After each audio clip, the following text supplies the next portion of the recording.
Y bueno, oro. Padre, te doy gracias en el nombre de Jesús y te pido que me ayudes a hablar tu palabra y a enseñar como debo de enseñar. Te pido esto en el nombre de Jesús. Amén. Puede sentarse, linda iglesia. Y voy a comenzar a enseñar en esta reunión acerca de lo que es una visión de la humillación. ¿A quién le gusta ser humillado? Yo creo que a nadie le gusta ser humillado, pero una de las cosas que he aprendido, que el Señor nos enseña, que el hombre no está hecho para vivir o para desempeñar su vida en altivez de espíritu. Por eso dice la Biblia que Dios humilla al altivo, dice la palabra, pero al humilde, el que se humilla a sí mismo, Dios lo levanta. O sea, como que no nos queda opción. Si usted decide ser una persona arrogante, Dios te va a humillar. Y si decides ser humilde, pues entonces tendrás esperanza de que Dios exalte tu vida. Lo que en otras palabras, el hombre está hecho para vivir voluntariamente humillado o será humillado por Dios. Entonces la humildad es algo que entonces como que tiene que estar presente de un modo o de otro. Pero en el día de hoy voy a tomar como referencia una historia bíblica, la cual incluso comencé ayer en la dedicación del terreno, brevemente, pero ahora la expondré un poco más ampliamente. Y me refiero al momento de la historia que aparece en Primera de Samuel 24, todo ese capítulo de Primera de Samuel 24, en la cual comienza ese capítulo diciéndonos que David hizo algo de lo cual sus acciones trajeron un gran problema para toda la nación. Cuando vemos esta historia, esta misma historia aparece en Primera de Crónicas, encontramos que dice que Satanás se ensañó contra Israel. O sea, vemos que Satanás se ensañó contra el pueblo y dice la Biblia que todo consistió en que David hizo algo que a la vista de cualquiera que no tiene visión, pues parece algo que no tiene mucha relevancia. Y hoy día se hace, cada 10 años se hace en todos los países a lo que llamamos un censo. Pero cuando hablamos de este censo no era algo que realmente había legitimidad en el corazón, había algo que se le había metido a David. Y es que uno de los peligros que podemos correr cualquier persona a la cual Dios haya bendecido en gran manera es que nos volvamos personas altivas y comencemos a apartar la mirada de Dios para ponerla en los recursos y poner nuestra mirada en la gente. Desde el punto de vista mío de un pastor, los pastores tenemos que entender, muchos pastores nos siguen y comparto esta palabra con ellos. Un gran problema que han tenido en algún momento de la vida algún pastor es que aparta su mirada de Dios y la pone su mirada en lo que Dios ha hecho a través de su vida, pone su mirada en los recursos, en lo que tiene, en las capacidades que tiene, en la gente que tiene, y eso siempre ha generado problemas al final. La palabra dice, inclusive en el libro de Apocalipsis, una de las censuras que Dios le hace a una de las iglesias de Apocalipsis es que el pastor de dicha iglesia decía: yo no tengo necesidad de cosa alguna, yo estoy bendecido, estoy prosperado, ninguna cosa me hace falta. Y dice la palabra que la réplica de Dios contra este pastor de la iglesia en el libro de Apocalipsis es que dice: eres un pobre, desventurado, y dice: lava tus ojos con colirio para que veas realmente tu situación. Una de las cosas que hace la altivez, que es lo contrario a la humildad, es que pone como una venda en nuestros ojos que de algún modo nos convence a nosotros de que todo está bien en nuestra vida cuando todo en realidad está mal. Comenzamos a poner nuestra mirada en los recursos, a confiar en nuestro vigor físico, en nuestro carisma, en las finanzas, en las habilidades, en los estudios, en un negocio, lo que sea, cualquier cosa. Comenzamos a apartar la mirada de Dios y comenzamos a creernos que de algún modo somos personas superdotadas, especiales, con más capacidad que los demás, radicada en nosotros mismos. Ese es el peor error que una persona puede cometer, porque ya ha caído en el ámbito de la altivez de espíritu. Pero yo quiero hablar de esto porque Dios tiene un antídoto. Hay un antídoto de Dios para matar, para eliminar de nosotros, de nuestro sistema, el veneno de la altivez, y es la humillación. O sea, Dios cuando nos humilla, no lo hace como lo haría cualquier persona con la intención de vengarse, de avergonzarnos en público. Dios no es así, Dios no se deleita en eso. Dios nos humilla con el único propósito de mostrarnos que Él es la fuente de toda bendición y de traernos de vuelta a Él, y que en nuestro corazón haya la actitud propia que debe de haber, un espíritu noble que debe caracterizar a un discípulo del Señor. Entonces, en el caso del rey David, Dios había prosperado a David en grande manera, y sin darse cuenta él comenzó a poner su confianza en los recursos que Dios le había dado en lugar de darle la gloria a Dios. Mire, eso pasa, usted dice, no, pues David, pero también pasa entre la gente. O sea, la gente acá, por cositas chiquititas, la gente deja de confiar en Dios y confía en las cosas que tiene. Ahora, vamos a hablar son 7 lecciones en total, pero yo voy a tocar las que pueda ahora y continuaré después. Pero hay 7 lecciones que yo puedo aprender de Samuel 24. Que la historia que les he dicho puede enseñarnos a nosotros. La primera lección que vemos aparece en Samuel 24, que son las consecuencias de no escuchar los buenos consejos. Mire, nosotros incluso hemos desarrollado series en las cuales le hemos enseñado a la gente la importancia de los consejeros, de los amigos, de la gente que te aconseja. Y hemos establecido cómo los malos consejeros han hecho que incluso naciones enteras, el pueblo de Dios se haya dividido, y el factor determinante en todos esos desastres han sido los consejeros. Ahora, pero hay buenos consejeros y hay gente que ha fungido como buena consejera. Y la primera lección en Samuel 24, del verso 2 al 4, dice la palabra que David le ordena a un general de él, que todos conocemos, llamado Joab, y le dice: Joab, quiero censar el pueblo, quiero hacer un censo en el pueblo. La palabra dice que en el verso 3 específicamente, Joab le respondió al rey: añada a Jehová tu Dios al pueblo 100 veces tanto como son, y que lo vea mi señor el rey. ¿Por qué se complace en esto mi señor el rey? Pero la palabra del rey prevaleció sobre Joab y sobre los capitanes del ejército. Salió pues Joab con los capitanes del ejército delante del rey para hacer censo del pueblo de Israel.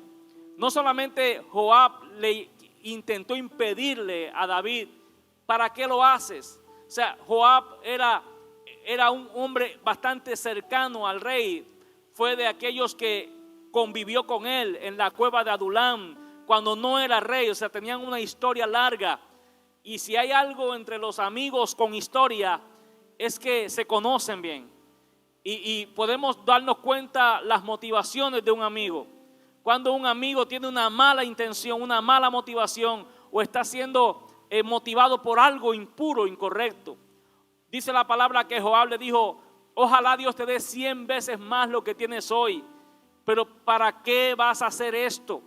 Joab sabía que había un mal espíritu, un espíritu que no era un espíritu puro, que motivaba a David a hacer esto. Y también dice que la palabra de David pudo más que la palabra de Joab, y pudo más que la palabra de todos los capitanes. Quiere decir que no solamente Joab se le opuso, sino que todos los capitanes que eran de su ejército le dijeron: ¿por qué no cambia su mentalidad y dejemos esto? Porque David había cometido el error de apartar su mirada de Dios, y un espíritu altivo se le había manifestado en su vida, y ahora él tenía cierta jactancia de la gente que tenía, del ejército que tenía, del poderío militar que tenía, y había apartado su mirada de Dios. Y esa es la primera lección que Dios te da ahora en esta mañana. En esta hora te estoy saliendo al paso, a tu encuentro, para darte palabra de consejo, de que te pongas sumiso. Y la palabra de Dios no solamente nos dice que nos pongamos sumisos, también nos dice que nos asociemos con los humildes. Así dice la palabra: asociaos con los humildes, porque Dios sabe que una asociación con un altivo siempre trae efectos devastadores en una persona. El que entre mieles anda, algo se le pega. El que con lobos anda, a aullar aprende. Y Dios te dice en esta hora: ¿por qué Dios te diría: asóciate con los humildes y no con un altivo de corazón? Porque Dios sabe que la altivez, Dios sabe que la arrogancia en la cual nos podemos ver rodeados nos va de algún modo a perjudicar. Y ya no será un altivo, serán 2, serán 3, serán 4, serán 10. Porque dice la palabra que, hablando de las raíces de amargura, por las cuales pudiéramos decir que la altivez de espíritu no es una raíz buena, sino una raíz negativa. Dice: no sea que brotando alguna raíz de amargura en alguien, muchos sean contaminados. Es lo que ocurre con una persona con una mala semilla de altivez y una mala semilla que es una semilla de amargura. Dice la palabra clara y específicamente: no sea que brotando alguna raíz de amargura, muchos sean contaminados. Es que Dios no te va a decir las cosas por decírtelas. Dios sabe que cuando uno no aprende a ser humilde y prefiere y decide uno estar en un ambiente que no es un ambiente de humildad, y cuando yo hablo de humildad, sáquese de la mente pobreza y sáquese de la mente recursos materiales. Estoy hablando de humildad de corazón. La humildad nunca debe ser interpretada por ceros en las cuentas de banco. La humildad es una actitud de corazón, un comportamiento, actitudes humildes, de corazones sumisos a la voluntad de Dios, y corazones generosos, y corazones amables, y corazones que tienen temor de Dios en la vida. De esa humildad que estoy hablando, y ojalá que alguien pueda decirle amén a esta palabra que estoy diciendo en el día de hoy. La cosa es, iglesia, que ya mencioné, pues más pudo la palabra de David que la palabra de sus consejeros que le estaban dando un buen consejo. No te metas en esto. Esto no va a traer nada bueno. Las motivaciones no son puras. Es muy importante conocer las motivaciones de lo que uno hace en la vida. Entonces uno necesita discernimiento. Discernimiento para entender estas cosas, porque hay cosas que son buenas. Dice: ¿qué de malo puede tener esto? ¿Qué de malo puede tener lo otro? Pero tal vez la acción en sí no es mala, pero sí la motivación. Detrás de la motivación hay algo que motiva a la persona a comportarse de tal manera. Pues por eso que es importante que examinemos nuestras motivaciones, porque vuelvo y le repito: ¿qué de malo tiene un censo? Contar la gente.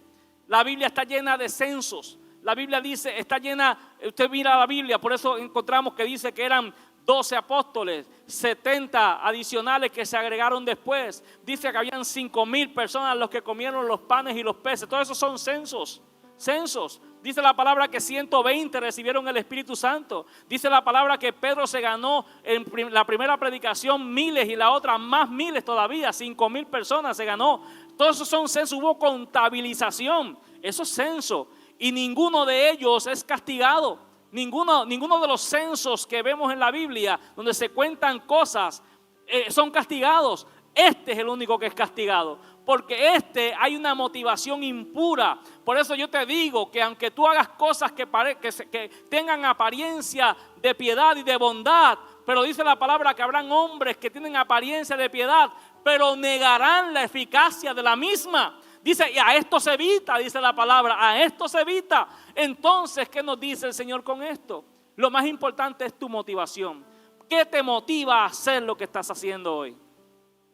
Mire, tan cerca como ayer dedicamos aquel terreno lindísimo. Yo miraba con la vista de Dios, del Espíritu. Yo miraba una edificación allí, como ya la he visto en los diseños previos que ya tengo. Una edificación, digo, aquí va este salón, aquí va el santuario, allí va el púlpito, dije. En todo eso yo lo tengo en mi mente.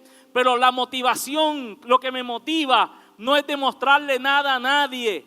No es decirle para que sepan, para que vean que soy esto, aquello, lo otro. No, mi motivación no puede ser esa jamás. Mi motivación es que todo sea para la gloria de Dios, porque yo estoy consciente que estoy pasando, me estoy yendo. Todos los días estoy más lejos de ir, más cercano a irme. Pero lo que se haga quedará para nuestros hijos, para nuestros nietos, y será un testimonio para la gloria del Señor. Y aleluya, donde ya no andará la iglesia rebotando de allá para acá y de aquí para allá, sino que podrá decir: gloria a Dios por esta casa donde podemos adorar y donde miles de personas serán salvas, miles de personas serán bautizadas y gente será llena del Espíritu Santo. Esa es la motivación de hacer lo que hacemos. Dele la gloria a Dios si puede. Diga motivaciones. Entonces, la segunda lección que aprendo yo aquí es, he tocado dos, voy a tocar la segunda lección ahora. Es que el pecado nunca nos hará sentir como en inicio pensamos que nos sentiríamos. El pecado es un engaño tan tremendo. Pero ¿por qué la gente pecará si sabe que el pecado es malo? Bueno, muy sencillo. La gente cuando peca, pues mira el beneficio inmediato. Y el que te incita a pecar te hace pensar que ese pecado es lo más sabroso que tú puedes hacer. Mas sin embargo, la palabra nos enseña que hay unas consecuencias. El pecado te hace ver que pecar es lo más rico que hay, que te hará sentir bien, te sentirás más hombre cuando adulteres, te sentirás más mujer, más deseada cuando adulteres, más bella, más guapa, porque ahora sientes que llamas la atención, que alguien más te ve y te considera, y ese es el engaño.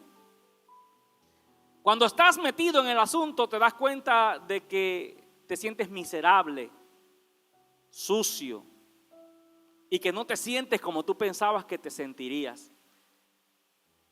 La Biblia dice en Samuel 24, dice: después que David hubo censado al pueblo, le pesó en su corazón. Se fija, después que lo hizo, pero ¿por qué lo hizo si todo el mundo le dijo que no lo hiciera? Lo hizo porque él pensaba que al hacerlo, eso le produciría una sensación en su corazón distinta, algo maravilloso, como una droga que te hace sentir high. Pero dice que después que lo hizo, le pesó en su corazón. Y dijo David a Jehová: yo he pecado gravemente por haber hecho esto. Mas ahora, oh Jehová, te ruego que quites de mí el pecado de tu siervo, porque yo he hecho muy neciamente. La palabra dice que David reconoció.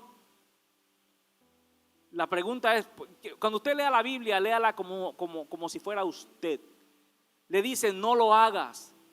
Mira, Dios te puede añadir hasta 100 veces más de lo que tú tienes. No hay necesidad de que entres en esta actitud altanera y vanagloriosa. No hace falta. Dios te ha bendecido. No tienes que demostrarle nada a nadie. Tus frutos son evidentes. Deja eso. Pero David no quiso y siguió. Y después que lo hace, dice la palabra que el censo demoró 9 meses. Dice la palabra que se tardaron 9 meses en repasar todo el territorio, y al final llegaron los números, que yo no me voy a detener tanto en los números muy alentadores de ejército, de gente, de guerreros, unos números muy sobresalientes. Pero David reconoció que había pecado contra Dios, porque el pecado se siente. Yo no sé si usted puede entender en esta hora de que hacemos cosas y las hacemos y como que sentimos una carga no buena. Cuando la gente quiere pelearse con otra y decir, hoy sí le voy a decir sus 40 verdades, tú vas y lo haces porque tú dices que yo me tengo que desahogarme y tengo que sacarme esto. Y vas y lo insultas según para tú sentirte mejor, solamente para darte cuenta que al salir de ese lugar te sientes peor. El hombre va a la cantina para supuestamente relajarse y tener un tiempo de esparcimiento, pensando en que se sentirá bien, pero termina sintiéndose peor. El hombre que adultera lo hace porque piensa que se sentirá mejor con otra mujer que no es la suya, pero solamente se da cuenta, siente peor. Es como un vacío sin remedio, donde la gente dice no hay esperanza para mí. Dios en esta mañana quiere que usted entienda que el pecado nunca te producirá lo que tú piensas y que el andar en altivez de espíritu no te hace superior a los demás como tú presumes o asumes. La altivez de espíritu no te engrandece, te envilece. No es un lujo, no es un éxito, no es una gloria en tu vida. La altivez de espíritu no te engrandece, te denigra. ¿Será que puedes entender esta palabra? Te estoy hablando lecciones acerca de la humillación. Tercera lección. El pecado y la desobediencia traen consigo consecuencias. Dice la palabra, el verso 11, por la mañana, cuando David se hubo levantado, vino palabra de Jehová al profeta Gad, vidente de David, diciendo, ve y di, así ha dicho Jehová, 3 cosas te ofrezco, tú escogerás una de ellas para que yo haga. Vino pues Gad a David, se lo hizo saber y le dijo, ¿quieres que te vengan 7 años de hambre en tu tierra? ¿O que huyas 3 meses delante de tus enemigos y que ellos te persigan? ¿O que 3 días haya peste en tu tierra? Piensa ahora y mira, ¿qué responderé al que me ha enviado? La lección que tú tienes que aprender aquí es que el pecado de la altivez de espíritu y la falta de humildad trae consigo consecuencias. La palabra dice, tomará el hombre fuego en su seno sin que sus ropas se enciendan. O sea, ¿podrá el hombre caminar por encima de carbones encendidos permanentemente sin que sus pies sean literalmente dañados? Así tampoco el hombre puede andar en altivez de espíritu y pensar que saldrá ileso.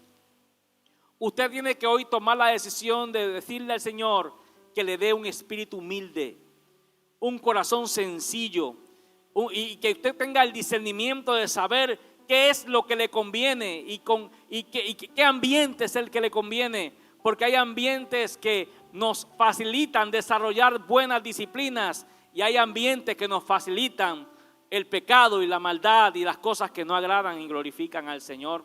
Por eso es que es necesario congregarse, porque cuando nos congregamos, miren el ambiente que hay aquí ahora.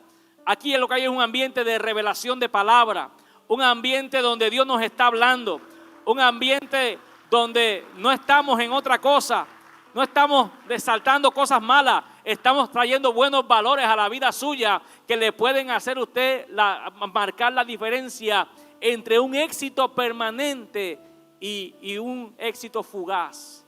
Hay éxitos fugaces. No se confunda, la palabra habla del éxito del impío. Y dice el salmista David que no tengamos envidia del impío que cuando prospera. Dice, no te dé envidia cuando veas al impío prosperar. Y después continúa diciendo, porque el impío es como florece como un laurel verde, pero al ratito se seca y pasa y termina. Pero dice la palabra, pero los que hacen la voluntad de Dios permanecen para siempre. Oh, gloria. Por eso es que no puede usted nunca ofuscarse con la prosperidad del pecador y pensar usted que el pecador Dios lo ama más que usted y hasta tenerle envidia, porque Dios te dice, eso es fugaz, pero lo que permanece para siempre es la bendición de Jehová, que es la que enriquece y que no añade tristeza con ella. Te podrás acostar tranquilamente sabiendo que Dios te ha bendecido y que no tienes nada de qué lamentarte de la bendición que tienes. Y es muy importante entender esto. No confunda bendición con dinero. Hay gente que es tan pobre, tan pobre, que lo único que tienen es dinero. No confunda la bendición que permanece de Dios con dinero, porque los hombres más impíos y pecadores de este mundo, muchos de ellos son multimillonarios. Y no por eso vamos a decir que sus vidas son, o su éxito empresarial, de negocio, financiero, es el resultado de una vida de humildad y de obediencia. Pues claro que no. Pero ¿cuáles son los resultados de ese tipo de prosperidad? Hogares destruidos, matrimonios marcados por adulterios, inmoralidad, vicios de toda clase, arrogancia. Pero cuando Dios te bendice, la bendición de Dios siempre te hace ser más humilde. Cuando Dios te bendice, lo maravilloso de ser un hijo de Dios es que estamos en Él. Y me encanta eso de ser un hijo de Dios, porque sé que en su mano estoy seguro. Y sé que cuando yo me quiera desviar por un camino que no es, estoy consciente de que la mano de Dios me traerá de vuelta, porque soy su hijo. Él es mi padre me ama y Él me va a traer de vuelta. Aleluya, porque Dios me ama. ¿Está entendiendo eso usted, linda iglesia? Por eso dice la palabra que el Señor, a todo aquel que lo llama a su hijo, dice que lo castiga, que el Padre, que Él nos castiga y nos disciplina como sus hijos. El castigo de Dios, las reprensiones de Dios no son bochornos que nos hacen los bullies por ahí. Las correcciones de Dios muchas veces vienen con algo de vergüenza, algo de humillación, porque humillarnos es lo que nos conviene. Humillarse es lo que conviene, pero esa humillación no es para ridiculizarte. Esa humillación es para mostrarte que hay un camino excelente y que la bendición de Dios te enriquece, no hay tristeza con ella, y que lo más valioso de tu vida no es tu casa, tu carro, ni la ropa que traes puesta. Lo más valioso que hay en ti es la salvación que Cristo Jesús te ha dado. Y dice la Biblia que al altivo Dios lo mira de lejos. Entonces, si Dios mira de lejos a un altivo, no hay tampoco salvación para el altivo. Pero cuando el humilde se quiere volver altivo, Dios lo humillará para que se mantenga humilde, porque Dios ama a su hijo. Alguien diga amén a esto. Entonces, linda iglesia, ¿a qué quiero llegar con esto? Tú puedes desarrollar un carácter humilde y te evitas humillaciones. Procesos de humillación cuando aprendes a ser humilde. Ahora, Dios le dice a David, escoge, hay 3 cositas que puedes escoger. Y le dice, lo que has hecho no se quedará sin consecuencias. Yo creo que tú entiendas esto. La gente entiende y dice, no, que pastor, es que Dios no perdona. Pues claro que Dios perdona, pero las consecuencias te van a seguir. Pocas personas se le da a escoger el castigo que quieren. Y a David se le dio la oportunidad. Escoge el castigo que quieras. De ser derrotado por tus enemigos. Escoge una hambre que dure muchos años. O escoge caer en mis manos, en la mano mía, 3 días.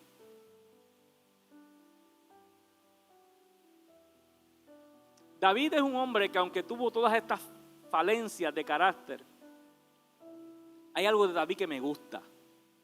Y es lo que lo hace distinto y lo hace ganarse ese título de conforme al corazón de Dios. usted se da cuenta que David cometió unos pecados terribles. Hay por lo menos 4 pecados graves que David comete en su vida. Pecados desvíos graves. Y igual Dios lo llama. ¿Cómo lo va a llamar Dios conforme al corazón de él si David cometió 4 grandes pecados? Como irse a vivir con los filisteos y trabajar con ellos. Perdió la fe y dejó su tierra y se fue con los filisteos, alejándose de su llamado. ¿Cree usted que eso le generó que le secuestraran a la familia? ¿Está en la Biblia? Eso está en la Biblia. El segundo gran pecado, el adulterio con la mujercita Betsabé. Tercer gran pecado, el asesinato del marido de esta mujer.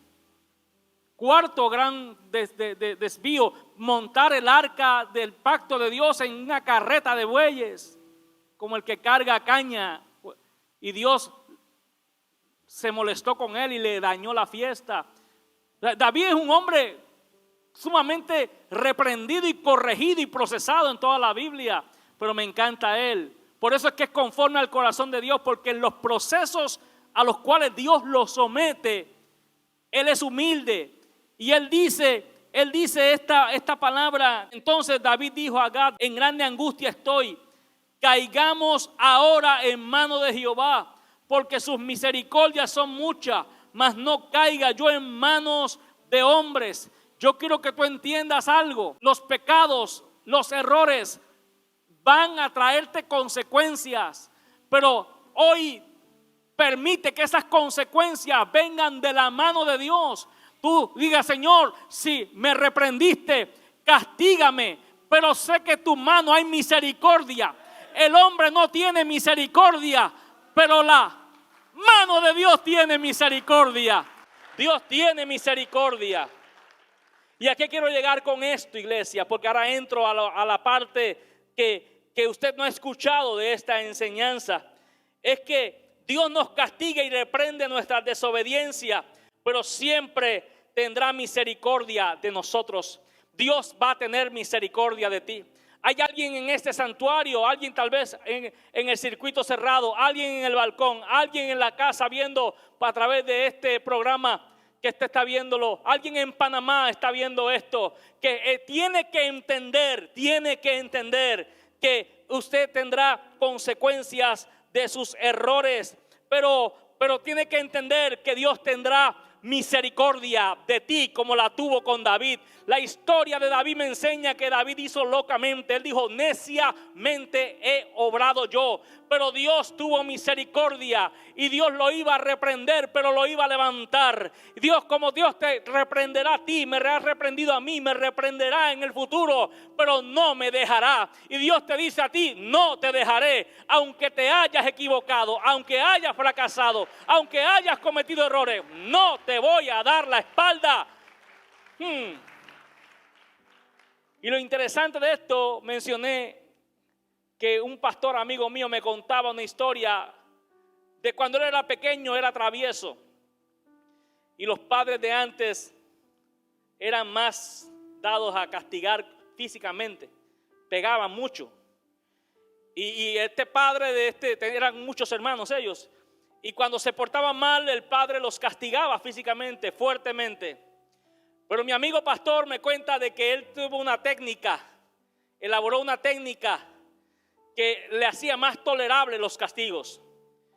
Sus hermanos, cuando se portaban mal, corrían, el padre los alcanzaba y les tocaba duro. Pero él se dio cuenta de que había una manera más fácil de enfrentar las correcciones, consecuencias de sus errores cuando su padre lo castigaba. Cuando su padre lo iba a castigar, mi amigo pastor dice que lo que hacía era se aferraba a la cintura o a las piernas del padre, lo agarraba, se apretaba a él y los cinchazos iban con poquita fuerza porque no había distancia como para, sino que le hacía como así, le daba unos 3, 4 y el niño, ay, pero no le dolía, decía él, el pastor, yo nada más hacía ay, y le daban 3, 4 sin fuerza y él me decía esto y me dio esta enseñanza. Cuando tú vas a ser castigado por Dios, no te alejes de Dios porque te va a ir peor. Cuando Dios te va a reprender porque sabe que te has equivocado. Mucha gente cuando se equivoca se va de Dios, pero Dios te alcanzará en un instante. Cuando te equivoques, cuando fracases, cuando ofendas a Dios, aférrate a Él con toda su fuerza, porque la reprensión será más tolerable que si huyes. Dale el aplauso fuerte a Cristo. En esto hay sabiduría y hay revelación. No se aleje de Dios porque fracasó. Aférrese a Él, porque aunque hayan consecuencias, las consecuencias serán más llevaderas, más tolerables que si te alejas de Él. Alabado sea la gloria de Jesucristo. Aleluya. Ahora, linda iglesia, David dice: yo caiga en las manos de Dios. Segunda de Samuel 24:14. En grande angustia estoy. Caigamos ahora en la mano de Jehová, porque sus misericordias son muchas, mas no caiga yo en manos de hombre. La mano de Dios es misericordiosa. No huya de la mano de Dios cuando la mano de Dios venga a reprenderte, a corregirte. No huya. Dice que es misericordiosa.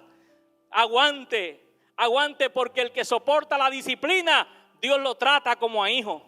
Mire, aleluya, denle el aplauso fuerte al Señor. Mire, yo he conocido gente que cuando son sometidos a procesos de disciplina, prefieren mejor cambiarse de iglesia, porque me voy donde no me conozcan. Te quedaste sin el fruto de la disciplina.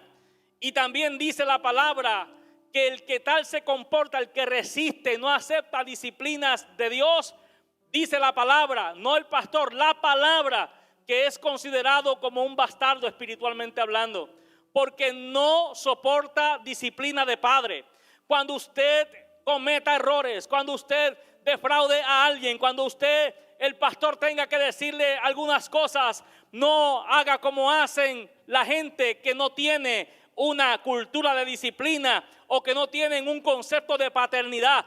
Aguante, sométase, resista, porque la Biblia dice que la misericordia de Dios no es como la justicia del hombre. Dios es un Dios misericordioso. El hombre no se sacia de castigar. El hombre no se sacia de señalar. Tú puedes pasar por el proceso que sea y el hombre siempre te juzgará por lo que viviste. Pero la misericordia de Dios permanece y te levanta. Y Dios dice: hasta aquí, ya se acabó. Y Dios te levanta y te vuelve a restituir nuevamente. Eso es lo que hace Dios. Esto me enseña esta palabra. Y dice la Biblia, y quiero ahora hacer un leve ajuste a esta enseñanza, porque la próxima enseñanza o lección de esta historia es que usted nunca permita que otros se hagan responsables de los procesos que le corresponden a usted. Mire, hay gente que le encanta que otros se hagan responsables de sus cosas. Que alguien le críe los hijos, que alguien más le pague el bill, que alguien más dé la cara en una situación vergonzosa por él. Él manda a los hijos. Dile a ese hombre que no estoy. Dile que no estoy. Y el niño va y dice: mi mamá dice que no está. O sea, cuando llegan momentos de enfrentar cosas, queremos que sean otros los que metan no, que el pastor ve ahí qué hace. No, pero es que fue usted. Y el pastor es el que anda lidiando. No, es usted. Mire lo que le voy a decir. La palabra dice: porque Dios es un Dios de misericordia. Y dice la palabra que la gente, por este pecado de David, un ángel comenzó a herir con mortandad grande a la nación. O sea, empezó a haber, como una pandemia, la gente empezó a morirse. Y David se dio cuenta que era por su causa. Pero dice la palabra que Dios le dice a David que la única manera era el tiempo del Viejo Testamento, y la única manera de refrenar aquello era edificando un altar y presentando ofrendas. Pero el asunto está de que no se podía hacer en cualquier lugar. No se podía hacer en cualquier lugar, sino que Dios escogió un sitio y dijo: ve a la heredad de un hombre llamado Arauna y cómprale la heredad, porque de ahí, en ese lugar, yo recibiré tus ofrendas y tus sacrificios de perdón, para perdonar, para expiar el pecado. Sacrificios de expiación. Estoy hablando tiempos del Viejo Testamento. Pero esto tiene aplicaciones ahora a lo que usted vive, porque Cristo nos perdona. Usted no tiene que dar una ofrenda para ser perdonado. La ofrenda ya fue pagada, es Cristo. ¿Estamos acá, linda iglesia? Pero hay conceptos aquí que se repiten en el Nuevo Testamento. ¿Qué concepto? El concepto, dice la palabra, que cuando David llega a la heredad de Arauna, Arauna le pregunta a David: ¿para qué viene mi señor el rey a su siervo? David respondió: para comprar de ti la era, a fin de edificar un altar a Jehová, para que cese la mortandad del pueblo. Y Arauna dijo a David: tome y ofrezca a mi señor el rey lo que bien le pareciere. He aquí los bueyes para el holocausto, y los trillos y los yugos de los bueyes para la leña. Todo esto, oh rey, Arauna lo da a usted, rey. Luego dijo Arauna al rey: Jehová tu Dios te sea propicio. Y aquí viene la respuesta, que es la base de mi enseñanza en esta mañana, en esta tarde. Y el rey dijo a Arauna: no, sino por precio te lo compraré, porque no ofreceré a Jehová mi Dios holocaustos que no me cuesten nada. Entonces David compró la era y los bueyes por 50 siclos de plata. Iglesia linda y amada, aquí hay revelación y aquí hay sabiduría para el que quiere sabiduría en esta tarde. Arauna le está ofreciendo a David: que entonces Dios va a recibir ofrendas aquí en mi tierra.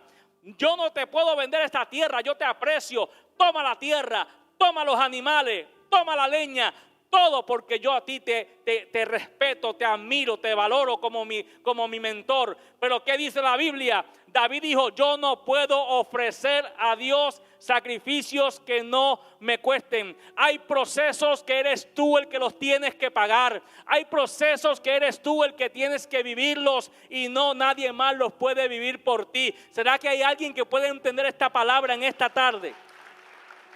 A su nombre sea la gloria.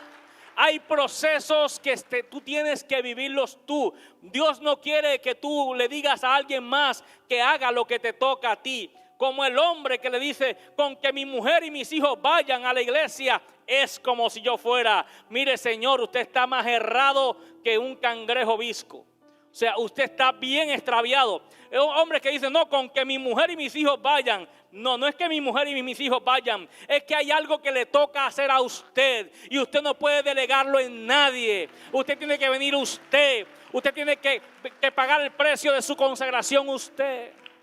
Había una vez un hombre que tenía este argumento y no, con que tú vayas es como si yo fuera, le decía todo el tiempo a su mujer.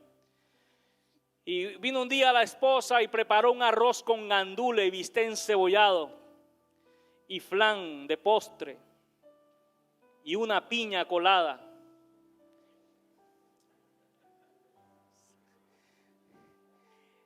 Y la señora, cuando el hombre entró del trabajo, eso es lo que más le gustaba. Ay, mujer, dijo, hoy sí.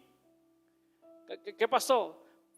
Hiciste hoy mi menú favorito. Y le dijo la mujer al hombre: pero para ti no hay. ¿Pero cómo que para mí no hay? Yo hice solo para mí. ¿Pero por qué? Porque si yo como, es como si tú comieras.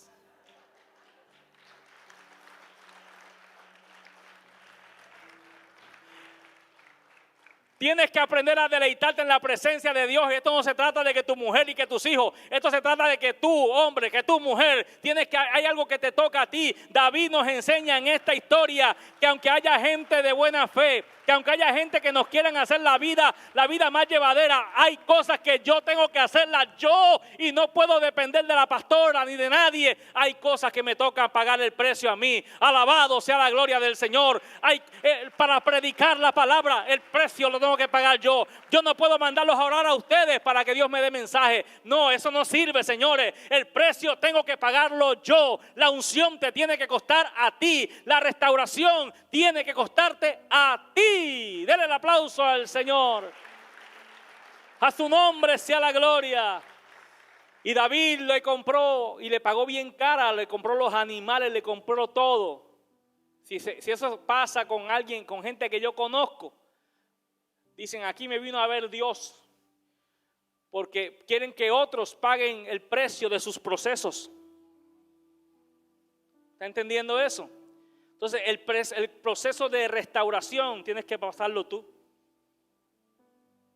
Gente que un proceso de disciplinario aquí en la iglesia, la gente lo que hace es que se queda en su casa.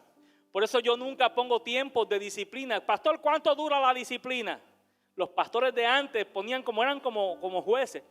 Sentenciaban al condenado 1 mes, 2 meses, 1 año. Depende del pecado, era la disciplina. El tiempo. Yo no pongo tiempos. Le puede durar 1 mes como le puede durar 1 año o toda la vida. Porque la realidad es que aquí no se trata, la disciplina tiene que tener un fruto, es un proceso. Hay disciplinas que parece que va a durar 1 año y terminan durando 3 meses, porque la persona se humilla de tal manera que se le nota que quiere buscar del Señor. ¿Y por qué? O sea, no se trata de cumplir una sentencia de prisión, no somos jueces que sentenciamos criminales, somos pastores que restauramos gente. ¿Será que puede decir amén a eso? Aleluya. Entonces, linda iglesia, hay que entender que esta palabra me enseña que hay un precio que yo tengo que pagar. Pero ahora quiero que ponga atención a esto que le voy a decir. Porque cuando uno comete errores, cuesta reconocer y aceptar que uno se equivocó.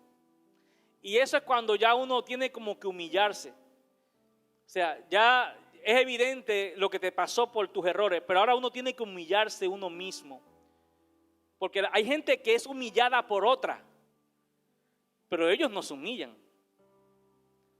No sé si yo me estaré dejando entender. Hay gente sometida a las humillaciones más grandes, pero el que es sometido a esa humillación en el corazón no está humilde, sigue siendo arrogante, estará avergonzado porque lo cacharon, pero no se ha humillado. Entonces, aquí esta enseñanza, esta porción de la Escritura me enseña a mí de que yo tengo que humillarme yo. Porque cuando yo aprendo a humillarme, ¿qué dice la palabra del altivo? Al altivo, al soberbio, Dios lo mira de lejos, dando a entender que esa persona está bien alejada de lo que es la voluntad de Dios para él. Pero ¿qué dice? Al humilde, a un corazón humilde, contrito y humillado, no desprecia a Dios jamás. Entonces la clave para restaurarse rápido es decidir humillarse al Señor. Aunque otros te hayan humillado, pero si tú no te humillas tú, no serás restaurado. Y esa humildad comienza cuando usted reconoce y cuando usted acepta y cuando usted está dispuesto a pasar por el bochorno, si se quiere llamarla de alguna manera, pero lo pasa. Y cuando lo atraviesas, te levantas en bendición y en victoria. Y Dios hace cosas grandes contigo y con tu familia. Aleluya. Ahora, esta historia me enseña que mis errores se pueden convertir en oportunidades grandes para yo adorar a Dios. Y cuando yo lea esto, no esté pensando en David, piense en usted. Cuando usted reconoce sus faltas, sus errores. Dice entonces en 2 Samuel 24, 25, y edificó allí David un altar a Jehová y sacrificó holocaustos y ofrendas de paz. Y Jehová oyó las súplicas de la tierra y cesó la plaga en Israel. ¿Qué quiere decir? David hizo enojar a Dios, pero su humillación hizo que Dios volviera a restaurar la relación como con David y recibió sus ofrendas. Y mucha gente debe de entender el concepto primordial de la ofrenda, que no es solamente dar dinero, es honrar a Dios. David volvió a honrar a Dios y Dios recibió la honra desde parte de Él. Yo creo que aunque tú te sientas hoy como la peor persona, te sientas como el peor de los fracasados y el peor cristiano de esta iglesia, quiero decirte que si te humillas de corazón, Dios va a recibir la honra nuevamente de ti. Tus alabanzas, Dios las va a escuchar. La adoración, cuando digas aleluya, gloria a Dios, Dios se sentirá contento con esa expresión de tu boca, porque decidiste de corazón volverte a Él y acercarte a Él y buscarlo a Él y soportar los procesos que necesitas atravesar. Por último, iglesia, porque ¿qué es lo que va a hacer Dios con tu humillación y con mi humillación? Cuando nos humillamos de corazón, decidimos humillarnos. El lugar de nuestra humillación se convertirá en el lugar donde veremos la gloria de Dios. Ahora, de nuestros errores, iglesia, de nuestros errores y nuestro arrepentimiento genuino, se producen grandes cosas. Porque en aquella tierra que se compró por causa de un pecado, por causa de un error, donde David se humilló a Dios para pedir misericordia, para que lo perdonara, en ese lugar, en ese mismo lugar específicamente, se construyó el templo más esplendoroso que se haya conocido sobre el planeta Tierra. El templo de Jehová, en ese mismo lugar. Y yo creo que en esto hay una gran revelación para ti, si la quieres apropiarte de ella hoy. Y quiero decirte esto, es que tus errores y tus pecados pueden subir, hijos. Tus errores y tus pecados de hoy no definen tu futuro para siempre.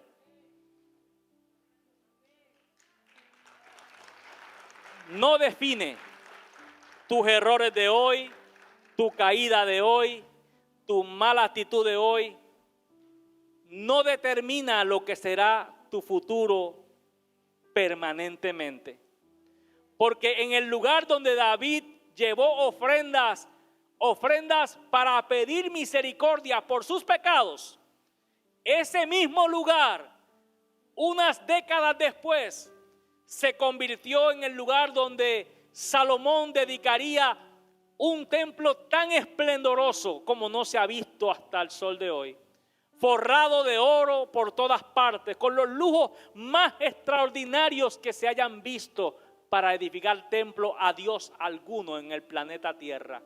El templo de Salomón se edificó en el mismo lugar donde David se humilló por un fracaso.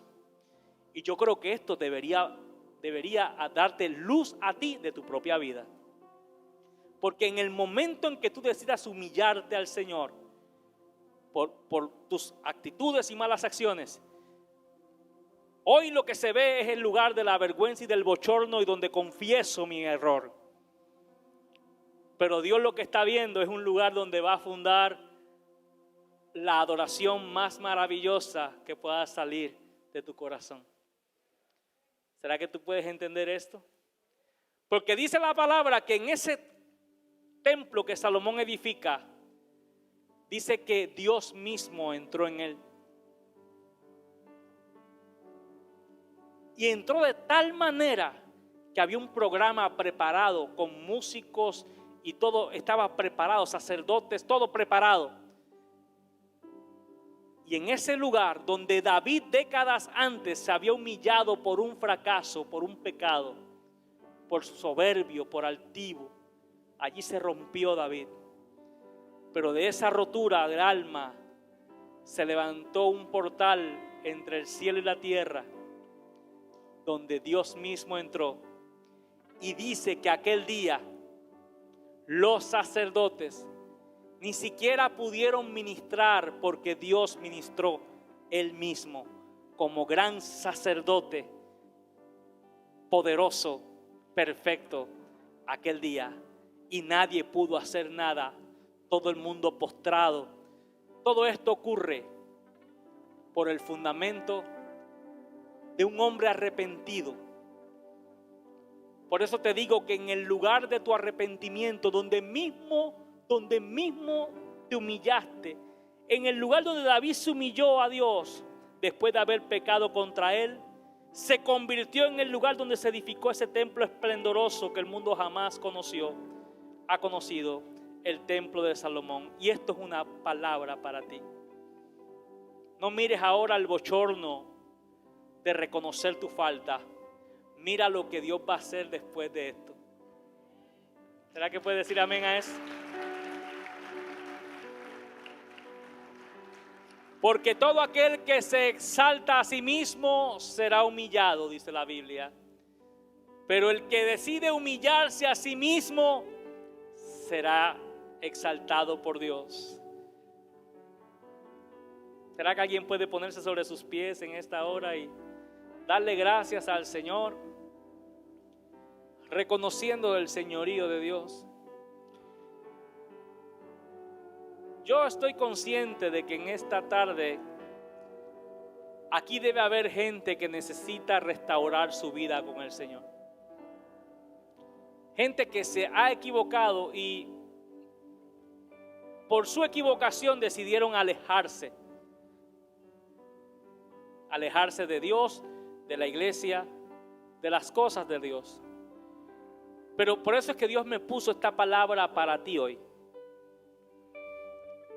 Esta palabra me enseña que tu caída y tu fracaso de ayer no son definitivas.